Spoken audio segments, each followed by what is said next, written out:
Welcome students, मैं doctor Mridula Sharma आपको next topic बताने वाली हूँ आज राउल्ट्स लॉ।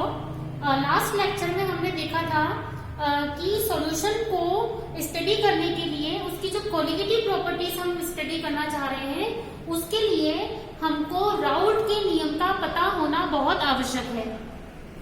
राउल्ट के नियम से हम ये पता लगा सकते हैं कि सॉल्यूशन किस तरीके से बिहेव कर रहा है, वो आइडियल है कि वो नॉन आइडियल है। बिकॉज जो सॉल्यूशंस राउल्ट लॉ को फॉलो करेंगे वो आइडियल होंगे और जो उसको फॉलो नहीं करेंगे वो नॉन आइडियल होंगे। तो इसको स्टडी करने के लिए राउल्ट ने कुछ प्रैक्टिकल्स किए और उसका पूरा जो स्टेटमेंट है, उसका जो एक्सप्रेशन उसने दिया वो उसके एक्सपेरिमेंट पर ही बेस्ड है। उसने एक्सपेरिमेंट किए बाइनरी सॉल्यूशंस पर, द्विअंगी जो विलयन होते हैं जैसे बेंजीन एंड टॉलुइन जो वेपोरेबल सब्सटेंस हैं उनके ऊपर एक्सपेरिमेंट किया कांस्टेंट टेम्परेचर पे, और उन सॉल्यूशंस को स्टडी करके उसने स्टेटमेंट दिया that is known as Raoult's law. तो दैट इज कंसीडर, अगर हम दो कंपोनेंट लेते हैं, component A and component B, अगर आप इन दोनों को मिक्स कर देते हैं तो आपको मिलेगा सॉल्यूशन। तो this is binary solution according to Raoult's law. Suppose आपने ए कंपोनेंट के नंबर ऑफ मोल्स लिए हैं एन ए और बी कंपोनेंट के नंबर ऑफ मोल्स लिए हैं एन बी, तो जब आप इनको मिक्स कर देंगे तो टोटल नंबर ऑफ कंपोनेंट आपको सॉल्यूशन में कितने मिल जाएंगे, n A plus n B. These are the total number of molecules present into the solution. अब राउल्ट का जो नियम था वो वेपर प्रेशर कितना होगा जब आप सॉल्यूशन को प्रिपेयर करोगे, तो सॉल्वेंट का वेपर प्रेशर सॉल्यूशन में कितना है। मतलब अगर आप किसी एक कंपोनेंट में दूसरा मिलाते हो तो पहला कंपोनेंट बिहेव करेगा सॉल्वेंट की तरह। If you are adding B into the A, तो A behaves like solvent. If you are adding A into the B, then B behaves like solvent. तो हम यहाँ पे ये दिखाना चाह रहे हैं कि वाष्प दाबों में कितना अंतर आता है किसी अवयव के, किसी कंपोनेंट के। तो सपोज जब आपने कंपोनेंट ए को सेलेक्ट किया और आपने उसको मिक्स नहीं किया सॉल्यूशन में, तब उसका वेपर प्रेशर PA0 है प्योर स्टेट में। सिमिलरली कंपोनेंट बी का before mixing into the solution उसका वेपर प्रेशर प्योर स्टेट में है PB0, ठीक है। और जब आप ये वेपर प्रेशर कैलकुलेट करते हो तो किस बेस पर करेंगे, जब आप उसको सॉल्यूशन में मिक्स कर देंगे। तो सपोज करिए जब आप सॉल्यूशन में इनको मिक्स कर दोगे तब कंपोनेंट का वेपर प्रेशर सॉल्यूशन में कितना होगा। ये तो है प्योर स्टेट में और ये है इनका सॉल्यूशन में PA, vapour pressure of component A into the solution, and PB is vapour pressure of component B into the solution. अब वेपर प्रेशर इफेक्ट किससे करेगा, हमको पता है कि हम कोलिगेटिव प्रॉपर्टीज को स्टडी करना चाह रहे हैं जो कि सॉल्यूट के नंबर ऑफ मोल्स पे डिपेंड करती है। तो हमने नंबर ऑफ मोल्स लिए हैं एन ए और एन बी, और जब दोनों मिक्स कर दिए तो total n A plus n B हमारे को मिल रहे थे। तो टोटल नंबर ऑफ मोल्स में से if you are calculating the vapour pressure of component A, तो सॉल्यूशन में ए के कितने नंबर ऑफ मोल्स हैं, मींस कितना fraction number of moles of A का है उस सॉल्यूशन में, उसको निकालने के लिए हमने टर्म दी है। आपको पता है कि ये हमारे सॉल्यूशंस को आइडेंटिफाई कैलकुलेट करने की यूनिट्स होती है। मोल फ्रैक्शन कितना होगा, टोटल नंबर ऑफ मोल्स में से ए के कितने नंबर ऑफ मोल्स है, that is mole fraction of component A which can be expressed by XA। Similarly अगर हम कंपोनेंट बी का मोल फ्रैक्शन देखना चाहते हैं कि बी के कितने नंबर ऑफ पार्टिसिपेट कर रहे हैं सॉल्यूशन में, तो टोटल नंबर ऑफ मोल्स में से बी के नंबर ऑफ मोल्स कितने होंगे, NB upon NA plus NB expressed by XB. It means mole fraction can be defined by the ratio of number of moles of any component to the total number of moles of the solution. अगर आप किसी अवयव का mole fraction निकालना चाह रहे हो, जिसे हम मोल भिन्न कहते हैं, उसको निकालना चाह रहे हैं, तो वो किसका अनुपात होता है, जिस अवयव की मोल भिन्न निकालनी है उसके कितने अणु उपस्थित हैं सॉल्यूशन में, डिवाइडेड बाय टोटल अणु कितने हैं विलयन में उन दोनों अवयवों के। अगर दो से ज्यादा अवयव हैं तो भी वो सारे के सारे नंबर ऑफ मोल्स आ जाते हैं। तो एक तो हमारी ये चीज हो गई। इसको ध्यान में रखते हुए राउल्ट ने हमारे दिया है कांस्टेंट टेम्परेचर पे, क्योंकि हमें पता है हम सॉल्यूशन बना रहे हैं तो सॉल्यूट की सॉलिबिलिटी सबसे ज्यादा इफेक्ट किससे कर जाती है, टेम्परेचर से। तो उसने through out the experiment temperature constant रखा है।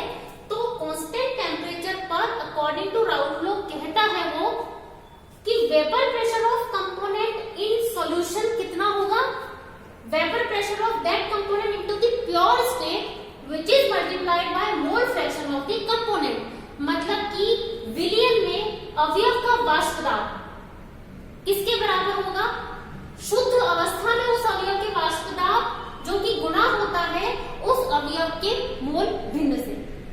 तो हमको मालूम है, हम इसके अकॉर्डिंग अगर सॉल्यूशन में कंपोनेंट ए का वेपर प्रेशर दिखाना चाहते हो तो वो है दैट इज पीए, सॉल्यूशन में, प्योर स्टेट में नहीं सॉल्यूशन में PA which is equal to pure state में पीए 0 है और उसका मोल फ्रैक्शन है XA। तो according to statement of Raoult law vapour pressure of component A will be PA equals to PA naught into XA और विलयन में B अवयव का वाष्प दाब होगा PB equals to PB 0 into XB। अब अगर हम विलयन का कुल दाब निकालना चाहते हैं तो हमको पता है कि दोनों अवयवों के वाष्प दाबों का कुछ योगदान होगा। तो हम कुल वाष्प दाब निकालने के लिए डाल्टन के पार्शियल प्रेशर लॉ का यूज करते हैं। डाल्टन ने नियम दिया था आंशिक दाबों का, जो नियम है कि दोनों ही अवयवों के वाष्प दाबों का योग उस विलयन का कुल वाष्प दाब हमको देगा। तो क्या हो जाएगा, विलयन का कुल वाष्प दाब PA प्लस PB, दोनों का हमने मान रख दिया। तो ये जो समीकरण है ये राउल्ट ने अपने स्टेटमेंट से, अपने एक्सपेरिमेंट से दिया है और दिस इज राउल्ट्स लॉ। अब यहाँ पे एक चीज तो क्लियर हो जाती है कि दोनों अवयवों का शुद्ध अवस्था में कितना था और उसका कितना योगदान अणुओं का वहां पे है वो हमने ऐड कर दिया, तो हमें विलयन का कुल वाष्प दाब मिलेगा। इसका एक ऑल्टरनेटिव स्टेटमेंट, क्योंकि हम अगर मान लीजिए किसी एक अवयव में दूसरे को मिला रहे हैं तो पहले वाले अवयव की प्रॉपर्टीज में कमी आ रही थी, तो हमें पता है वो और हमें ऑल्टरनेट निकालना है, उसका वैकल्पिक कथन और ज्ञात करना है। तो हमें पता है मोल फ्रैक्शंस जो हैं उन दोनों अवयवों का कुल मान बराबर 1 होना चाहिए, है ना। आप लोग भी देखते हो कि अगर आपने विलयन बनाया है तो दोनों का मिलाकर के मान तो यूनिटी होना चाहिए, इकाई होना चाहिए। तो XA प्लस XB दोनों का मिला के 1 होना चाहिए अगर वो आइडियल सॉल्यूशन, हम आइडियल कंडीशंस स्टडी करना चाहते हैं। तो देखिए इसका ऑल्टरनेटिव स्टेटमेंट मैं आपको निकाल के बताती हूँ कि हम किस तरीके से समीकरण 1 और 2 से इसको याद कर सकते हैं, जिससे कि हम ये पता लगा पाएंगे कि अगर ग्राफ हमारा मिल जाता है बिल्कुल राउल्ट के नियम के अनुसार तब तो वो विलयन होगा आइडियल, और अगर नहीं मिलता है तो वो होगा नॉन आइडियल, क्योंकि जो भी आप विधियां ज्ञात करते हो अगर उस क्रिया विधि के ऊपर सरल रेखा समीकरण लग जाता है तब तो वो सही होती है इक्वेशन, और नहीं लगता है तो वो हमारी कुछ और मैकेनिज्म अप्लाई होती है। देखिए XA plus XB equal to 1 होना चाहिए, लेकिन अभी हम ये सपोज कर रहे हैं कि हमने B को A में मिलाया है तो A बिहेव्स लाइक सॉल्वेंट। तो अगर हम A में B मिला दें तो इन टर्म्स ऑफ B हम XA की वैल्यू निकाल सकते हैं। XA equal to 1 minus XB हम रख सकते है ना। तो अगर हमारे पास इससे ये आ गया तो फ्रॉम इक्वेशन 1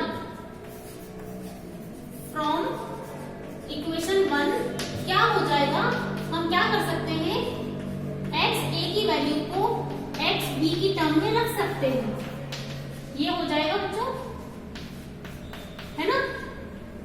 तो हम इसको सॉल्व करते देखिए, मल्टीप्लाई करेंगे तो PA नॉट इंटू 1 तो यही रह जाएगा, PA not XB plus PB not into XB। अब ये जो समीकरण हमारे पास मिली है दोनों में हमको मोल फ्रैक्शंस B के तो दिखाई दे रहे हैं, लेकिन इसके साथ है शुद्ध अवयव A का वाष्प दाब जिसकी प्रॉपर्टीज चेंज हो जाती है। तो हम क्या करेंगे, इसको रीअरेंज करेंगे। इसका मान ऑब्वियसली ज्यादा होगा क्योंकि B के मोल हम कम मिला रहे हैं, क्योंकि ये सॉल्यूट की तरह काम कर रहा है और राउल्ट का नियम है तनु विलयनों के लिए जो वेरी डाइल्यूट सॉल्यूशन है, तो ये वैल्यू कम है। तो हम क्या, इनका जब रिजल्ट निकालेंगे तो इसमें से इसको माइनस करने पे पॉजिटिव वैल्यू आएगी। तो हम क्या करेंगे, इसको रीअरेंज कर सकते हैं PA नॉट, और हम इस वैल्यू को आगे जो लिख सकते हैं इस तरह से माइनस PA नॉट XB। तो हमको क्या मिलेगी इक्वेशन? देखिए, जो हमारा राउल्फ लॉ का स्टेटमेंट मिलेगा, इसको हम कैसे लिख देंगे? एक्स भी हमारे पास कॉमन आ गया, P B not minus P A not. ये एक ऑल्टरनेटिव स्टेटमेंट है जिसमें कि ये तो आ गया प्योर कंपोनेंट ए का वेपर प्रेशर्स, इसके वेपर प्रेशर्स में कमी आ रही है by the addition of moles of solute B, तो उसका मोल फ्रैक्शन हमारे पास आ गया। ठीक है, तो ये इसका वैकल्पिक कथन है। अब हमको ये और करना है कि क्या ये मैकेनिज्म जो हमने की है और राउल्फ ने जो हमें स्टेटमेंट एक्चुअली दिया है, क्या वो सही है? तो हमने भी बोला कि स्ट्रेट लाइन इक्वेशन अगर किसी इक्वेशन पे लग जाती है तो वो मैकेनिज्म ठीक होती है। तो हम अगर इसका ग्राफ प्लॉट करना चाहें बच्चों, तो देखो कैसे आना चाहिए कि वो आइडियल है कि नॉन आइडियल है, इसका हम किसी सॉल्यूशन का पता लगा सकते हैं। वो इसी इक्वेशन पे हमको अप्लाई होकर के देगा, क्योंकि हमारे पास क्या है इसके अंदर variable mole fraction. Moles change करने पर वेपर प्रेशर्स में चेंजेस आ रहे हैं, तो हमको यहाँ पे सपोज आपने ए मोल का लिया है मोल फ्रैक्शन एक्स ए, तो इस साइड होगा मोल फ्रैक्शन बी का। ठीक है, अब एक बार तो मैं आपको इक्वेशन 1 को यहाँ से हटा रही हूँ। यहाँ पे प्योर कंपोनेंट बी है तो टोटल एक्स बी का मान 1 होगा, एक्स ए की वैल्यू कितनी हो जाएगी? 0 प्योर स्टेट में। सिमिलरली यहाँ पर अगर कंपोनेंट ए ही है और बी नहीं है तो एक्स ए की वैल्यू 1 होगी और बी की वैल्यू 0। तो हमने एक्स एक्सिस पर मोल फ्रैक्शंस को प्लॉट किया है।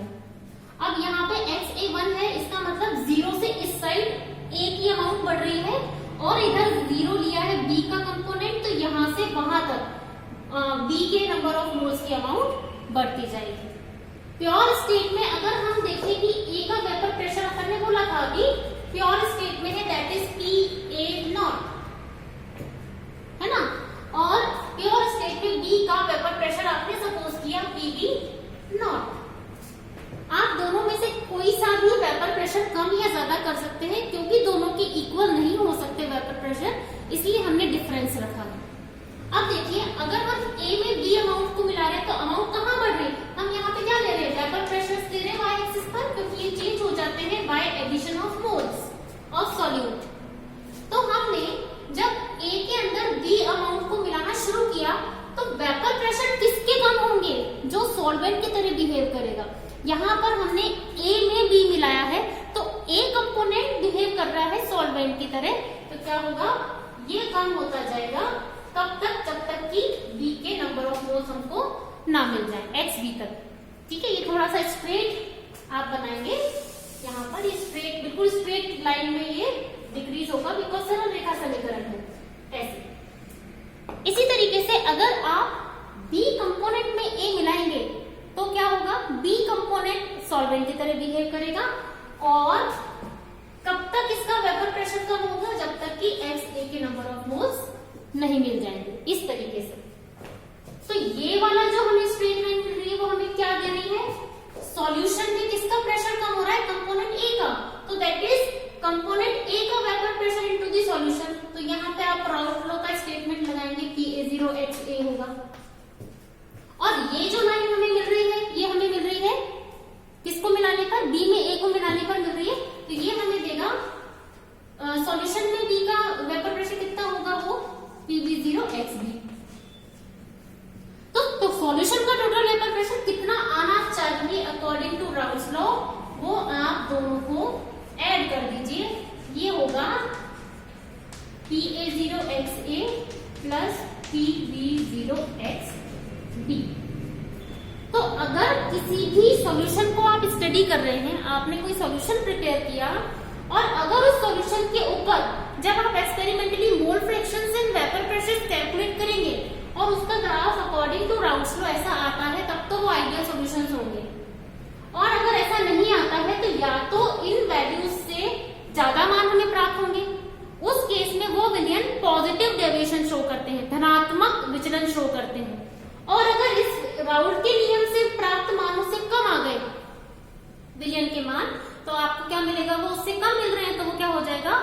Negative deviation. उसको हम कहते हैं ऋणात्मक विचलन, जिसको हम नेक्स्ट वाले लेक्चर में आपको बताएंगे कि किस किस तरह के सॉल्यूशंस होते हैं उनके ग्राफ कैसे आपको मिलते हैं। तब तक आप लोग जो है इसको अच्छे से स्टडी करें कि हम कैसे आदर्श विलेन और अनादर्श विलेन को आइडेंटिफाई